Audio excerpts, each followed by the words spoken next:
First Kings 20. After their defeat, Ben-Hadad's officers said to him, "The Israelite gods are gods of the hills. That's why they won. But we can beat them easily on the plains. Only this time replace the kings with field commanders. Recruit another army like the one you lost.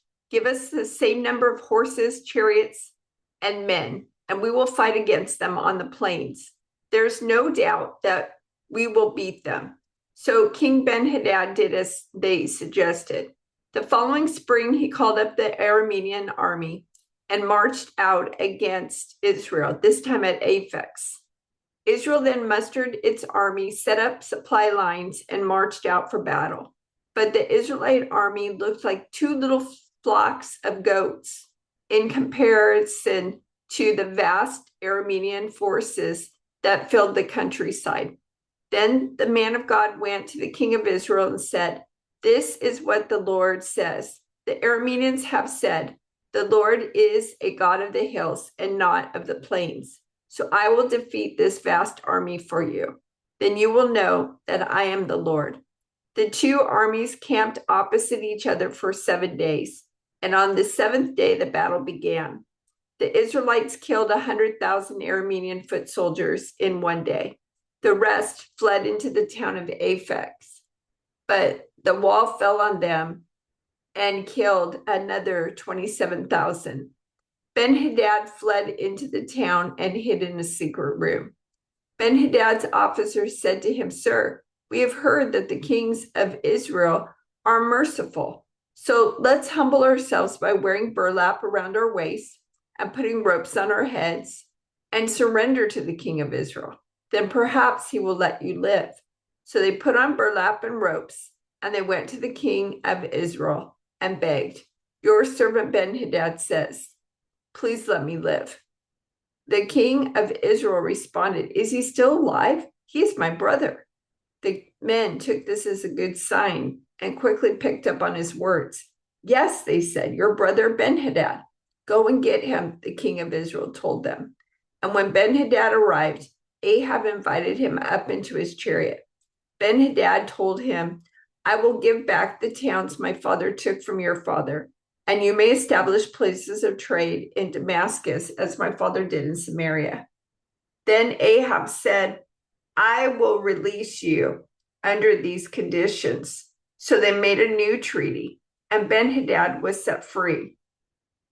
Meanwhile, the Lord instructed one of the group of prophets to say to another man, "Hit me."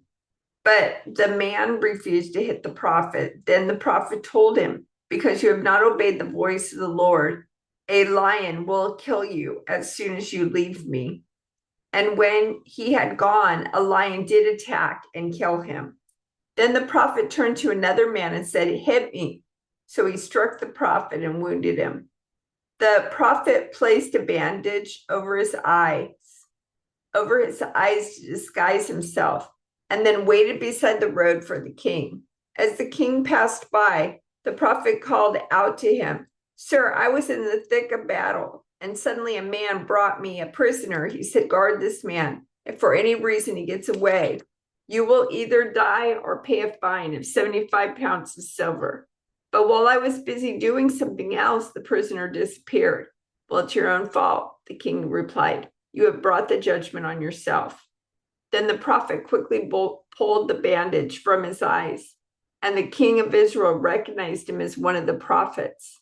The prophet said to him, "This is what the Lord says, because you have spared the man I said must be destroyed. Now you must die in his place, and your people will die instead of his people."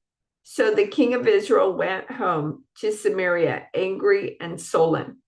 Now there was a man named Naboth from Jezreel who owned a vineyard in Jezreel beside the palace of King Ahab of Samaria. One day Ahab said to Naboth, "Since your vineyard is so convenient to my palace, I would like to buy it to use as a vegetable garden. I will give you a better vineyard in exchange, or if you prefer, I will pay you for it." But Naboth replied, "The Lord forbid that I should give you the inheritance that was passed down by my ancestors. So Ahab went home angry and sullen because of Naboth's answer. The king went to bed with his face to the wall and refused to eat. "What's the matter?" his wife Jezebel asked him. "What made you so upset that you're not eating?" "I asked Naboth to sell me his vineyard or trade it, but he refused," Ahab told her. "Are you the king of Israel or not?" Jezebel demanded. "Get up and eat something, and don't worry about it. I'll get you Naboth's vineyard." So she wrote letters in Ahab's name, sealed them with his seal, and sent them to the elders and other leaders of the town where Naboth lived.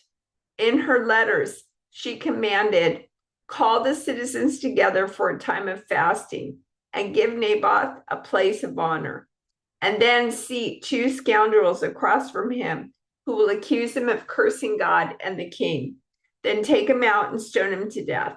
So the elders and other town leaders followed the instructions Jezebel had written in the letters. They called for a fast and put Naboth at a prominent place before the people. Then the two scoundrels came and sat down across from him, and they accused Naboth before all the people, saying, "He cursed God and the king." So he was dragged outside the town and stoned to death. The town leaders then sent word to Jezebel, "Naboth has been stoned to death." When Jezebel heard the news, she said to Ahab, "You know the vineyard Naboth wouldn't sell you? Well, you can have it now. He's dead." So Ahab immediately went down to the vineyard of Naboth to claim it. But the Lord said to Elijah, "Go down to meet King Ahab of Israel, who rules in Samaria. He will be at Naboth's vineyard in Jezreel, claiming it for himself. Give him this message. This is what the Lord says. Wasn't it enough that you killed Naboth? Must you rob him too? Because you have done this, dogs will lick your blood at the very place where they licked the blood of Naboth." "So my enemy, you have found me," Ahab exclaimed to Elijah. "Yes," Elijah answered. "I have come because you have sold yourself to what is evil in the Lord's sight. So now the Lord says, I will bring disaster on you and consume you. I will destroy every one of your male descendants, slave and free alike, anywhere in Israel. I'm going to destroy your family, as I did the family of Jeroboam, son of Nebat, and the family of Baasha, son of Ahijah, for you have made me very angry and have led Israel into sin. And regarding Jezebel, the Lord says, dogs will eat Jezebel's body at the plot of land in Jezreel. The members of Ahab's family who die in the city will be eaten by dogs, and those who die in the field will be eaten by vultures. No one else so completely sold himself to what was evil in the Lord's sight as Ahab did under the influence of his wife Jezebel. His worst outrage was worshiping idols, just as the Amorites had done, the people whom the Lord had driven out from the land ahead of the Israelites. But when Ahab heard this message, he tore his clothing, dressed in burlap, and fasted. He even slept in burlap and went about in deep mourning. Then another message from the Lord came to Elijah. Do you see how Ahab has humbled himself before me? Because he has done this, I will not do what I promised during his lifetime. It will happen to his sons. I will destroy his dynasty. For 3 years, there was no war between Aram and Israel. Then during the third year, King Jehoshaphat of Judah went to visit King Ahab of Israel. During the visit, the king of Israel said to his officials, do you realize that the town of Ramoth Gilead belongs to us? And yet we've done nothing to recapture it from the king of Aram. Then he turned to Jehoshaphat and asked, will you join me in battle to recover Ramoth Gilead? Jehoshaphat replied to the king of Israel, why, of course, you and I are as one. My troops are your troops, and my horses are your horses. Then Jehoshaphat added, but first let's find out what the Lord says. So the king of Israel summoned the prophets, about 400 of them, and asked them, should I go to war against Ramoth Gilead or should I hold back? They all replied, yes, go right ahead. The Lord will give the king victory. But Jehoshaphat asked, is there not also a prophet of the Lord here? We should ask him the same question. The king of Israel replied to Jehoshaphat, there is one more man who could consult the Lord for us, but I hate him. He never prophesies anything but trouble for me. His name is Micaiah, son of Imlah. Jehoshaphat replied, that's not the way a king should talk. Let's hear what he has to say. So the king of Israel called one of his officials and said, quick, bring Micaiah, son of Imlah. Jehoshaphat enjoyed great riches and high esteem, and he made an alliance with Ahab of Israel by having his son marry Ahab's daughter. A few years later, he went to Samaria to visit Ahab, who prepared a great banquet for him and his officials. They butchered great numbers of sheep, goats, and cattle for the feast. Then Ahab enticed Jehoshaphat to join forces with him to recover Ramoth Gilead. Will you go with me to Ramoth Gilead? King Ahab of Israel asked King Jehoshaphat of Judah. Jehoshaphat replied, why, of course, you and I are as one, and my troops are your troops. We will certainly join you in battle. Then Jehoshaphat added, but first, let's find out what the Lord says.